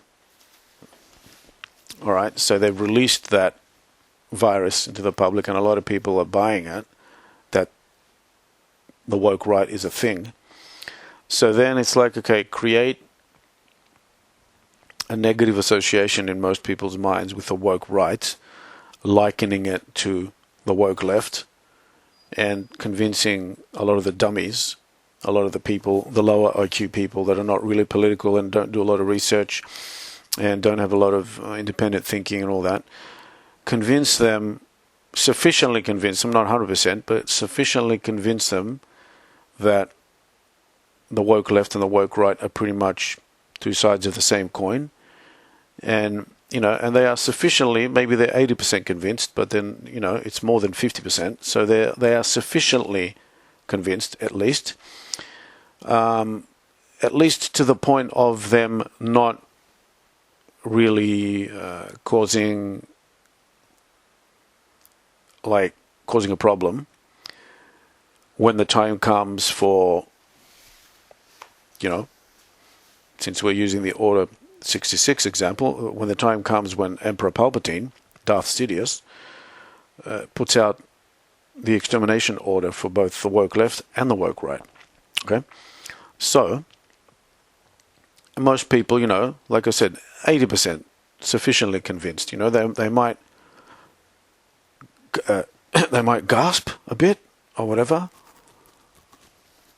when you get woke right people being drone bombed and stuff as if they were actual terrorists. But people most people will be sufficiently convinced to the point where they will not really put up much resistance. They will be a bit shocked. Some of them will be happy, but most of them won't agree, but they'll be mildly shocked.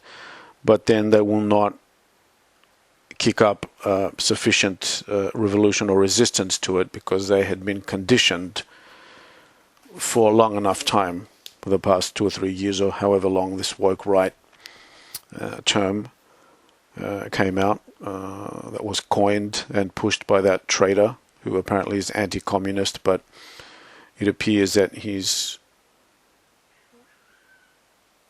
he's furthering the communist ends, if my theory is true with this. So that's pretty much where we're at, and it's very disturbing, dangerous times, but also exciting times, because, like I said, Weimar Republic, we've reached peak Weimar now. This is undeniable. So there's going to be a backlash. There's going to be a response to that, and it's going to be terrible, but exciting at the same time, in the sense that it's been a long time coming. It had to happen, and the divine masculine, as this is expressed through the political realm in this mortal world of ours, the logos, the divine masculine, however you want to put it, the masculine essence, the divine masculine, is going. You're going to see a backlash like you haven't seen in the past 100 years against the far left elements of the left side of the aisle, which is to say, it is energetically, I repeat, energetically. Don't misunderstand this, don't misinterpret what I'm saying, or clip things out and say, look what he's saying.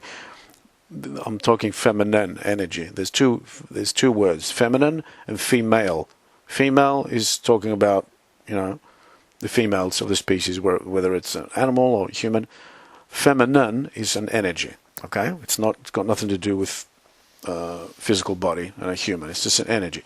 So the dark feminine elements of politics, which is what the toxic far left is, which is what Marxism is, and so on. And it was what was unleashed upon Russia a little over 100 years ago.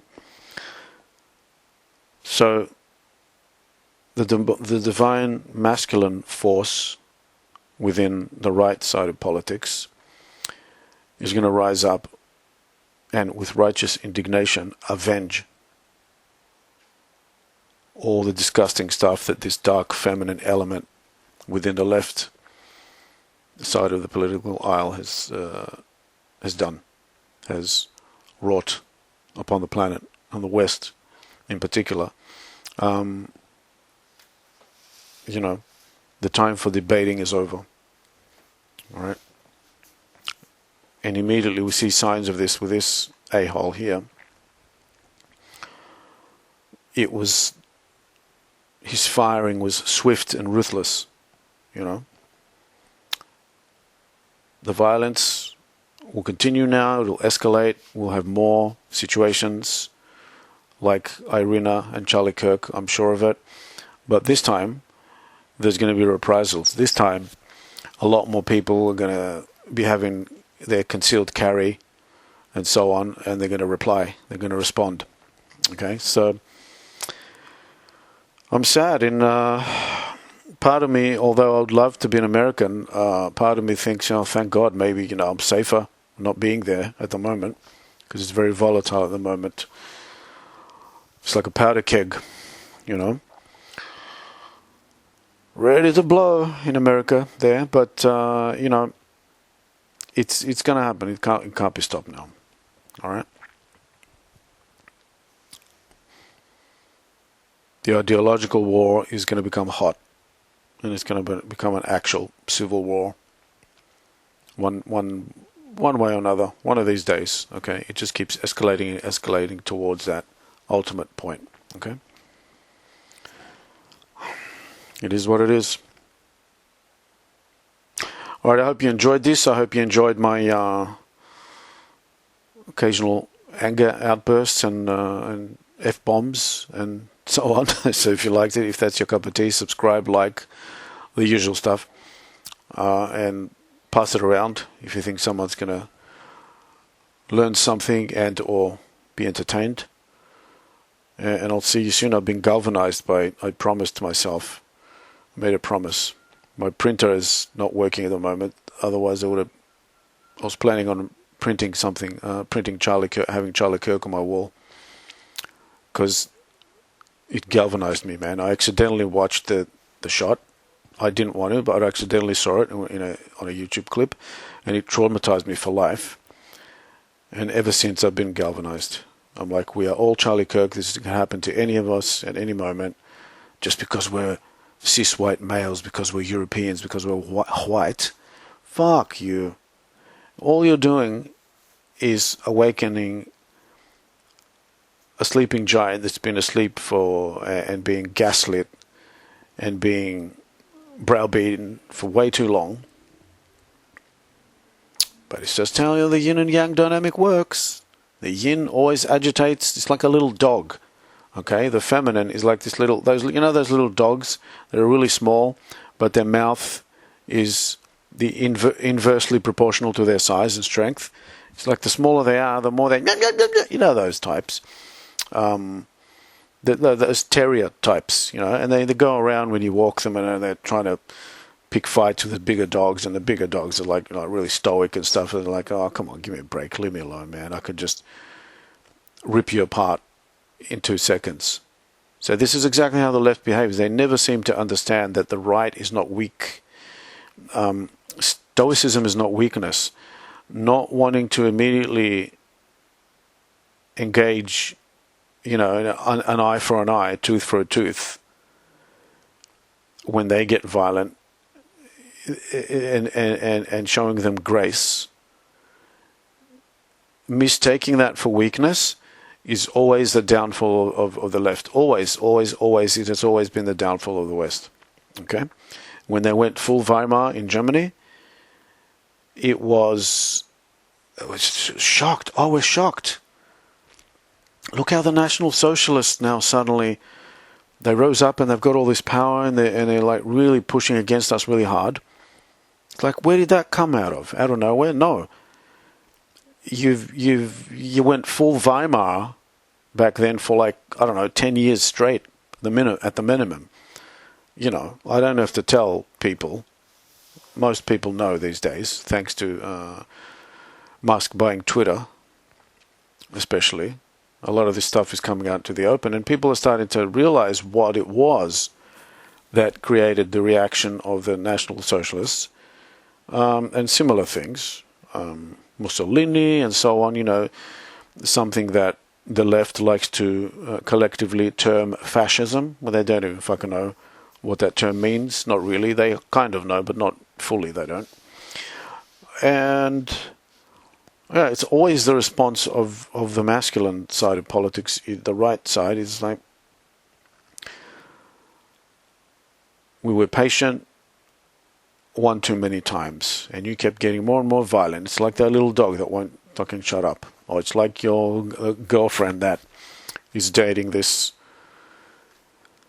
6'10" giant guy, and she keeps like, and what are you gonna do? It's like, what are you gonna do, Johnny? I'm talking about the Johnny Depp situation now. What are you gonna do, Johnny? I'm a woman. You can't hit me. It's that archetype. It's that mentality. Okay. I'm describing it I'm giving like examples with women versus men so people can understand it better. And I'm not suggesting, like I said 100 times, it's female and feminine are completely different terms. Okay. I'm talking about the feminine. There are a lot of men on the left who think like that, like Destiny, like I said before. Okay. Like this guy here, this idiot. He went on his show once. I only saw this recently. I didn't even know. He was crying. Was it when Trump first won in 2016 or this time? I don't even know. I don't care.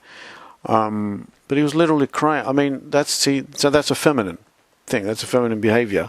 That's why he's on the wrong side. Okay? Or let's say on the irrational, the illogical side. And of course, if it's not logical, it's by default just automatically the wrong side, right? Because logic trumps everything. Because logic is designed to tell you what the fuck is happening in the real world, i.e. it's correct Whatever it's going to tell you, it's going to be the right thing. It's like, yes, this actually is yellow. Why? Because this color, we've all agreed, there's a collective agreement on the planet, and all the dictionaries and everything and online, they term it as yellow. So it's fucking yellow. Okay? It's correct that it's yellow. It's the truth. It's the objective truth. Whereas the feminine mentality, the leftist mentality, will be like, yes, but this is just a patriarchal construct. It's just a word that the patriarchy, the Eurocentric, cis, white male patriarchy constructed, and it's just an agreed upon term. You could just as easily change the definition at some point and start calling it green. So then it will be green. And if enough people agree that it's green, we will start calling it green from now on. And then in the year 2040, when someone looks back to the year 2025 and sees someone calling it yellow, they'll be stunned. They'll be like, but we know this is green. In school, they taught us it's green. Yes, fuckwit. But it actually, whether you call it green or pink or yellow, it's still going to look like that. It's going to be that shade. So its intrinsic reality doesn't change. Doesn't matter what you label it as. So it's not a word game. It's not the right does not the patriarchy doesn't create all these fake words that have no intrinsic meaning in and of themselves. It's not like this fake overlay over civilization where we created all these words, these Eurocentric words and terms, so that we can give an air of authority to the colonialist white culture. No, it's just we called it yellow. This particular thing that looks like that, to people that are not colorblind, we just just happen to call it yellow. Even if we can call it whatever, we can call it Bob, but it's still going to fucking look like that. Okay?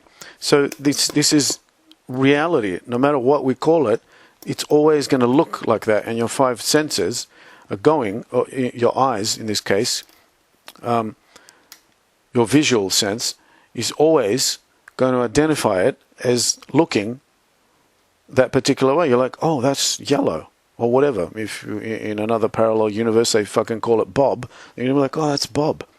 What color? Oh, I like your Bob shirt. Very nice Bob shirt. You know, it fits with your sunny personality. All right, so this shit that the Frankfurt School and all those people tried to start with, oh, it's just, we need to deconstruct the European created, the white man created, the colonialist created words that have shaped our civilization and made us think that certain things are real and whatever. No. The masculine, the logical side within human beings looks at reality as is. Okay, it's not a trick. We're not trying to colonize.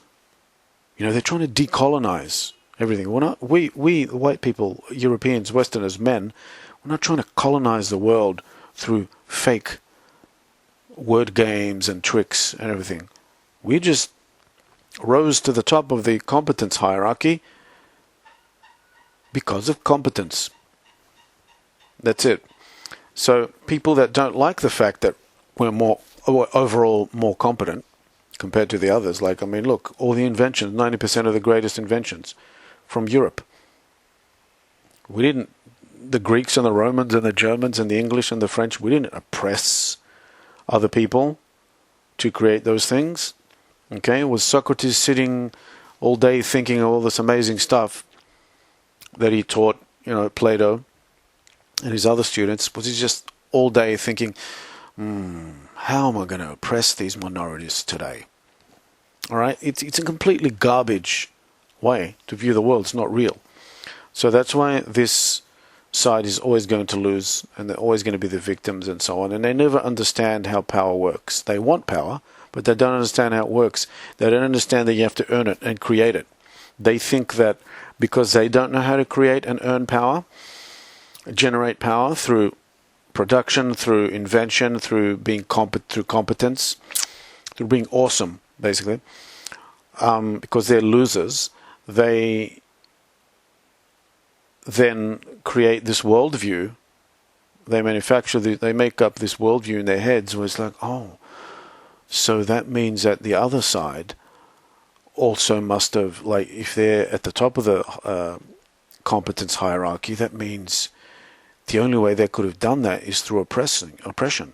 There's no way known that they could have done it through actual competence and through making alliances and building trust and, you know, being positive leaders, like the type of leader that would inspire people and who people would want to follow willingly and sacrifice their time, money, life, even for them.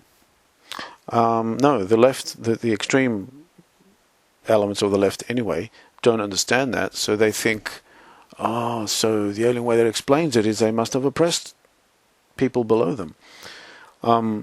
So that shows a fundamental misunderstanding, a fundamental flaw in that they don't understand how reality works. So that's how you get Marx. Okay, that's how you get all this shit about property is not a right that nobody should have. Like property ownership, they think is evil. Okay, which is actually in reality, it's the most fundamental human right. One of the top three, you could say. All right, so that is just something very wrong with the entire thing, and it's never going to win. Okay, that's why you always see 5 minutes to midnight in the last second, just when you think that communism or far leftism or whatever, you know, like Weimar conditions, let's use that blanket term. When they're just about to win, something happens the last second, people wake up and they're like, wait a minute, stop the press, stop this, fuck you, we're not taking any more of this. And then the logical, strong, good people that were formerly very stoic and very patient and very gracious, they're like, fuck you, we finally know now that there's no point trying to engage with you in a civilized manner. And then you face their wrath. It's like that big dog that finally has enough of that little asshole that's like yapping at its feet, and like with one fell swoop, it's like it destroys it. Okay, so this is what is going to happen now collectively again. And because the left doesn't understand, because it's just, like I said earlier, it's designed that way by God. So there's no point blaming them, really. It's like they just are what they are. So always this cycle is going to be happening, and it just so happens that we're at the 99% point of completing this particular cycle, where we've reached full Weimar. You know, there's just a little tiny bit to go, and it's going to be, after that, it's just going to be let's fucking go. Okay? It's just what it is. Yeah, like I said, if you enjoy, pass it along, all this stuff, the usual, yada, yada, yada, you know, subscribe, all that good stuff. I'm not going to push you, you know. If people want to, they can just do it, if the content is good enough. So I'll be seeing you around. I'm not very happy these days, but I'm super galvanized, let me tell you. I hope you feel the same too. And I would say, if you've gotten up to this point in the video, the few of you who watched the whole thing, let me tell you, public service announcement, go out there, start channels, start blog, start posting as much as you can on social media, even if you didn't beforehand, or if you did, you got to ramp up your efforts, because we are all Charlie Kirk now, and what we've got to do is double, triple our efforts, 10x our efforts from now on, so we can take Western civilization back into the right hands. That's a pun, yeah, in the right hands. Okay, I'll see you soon. Thanks for watching.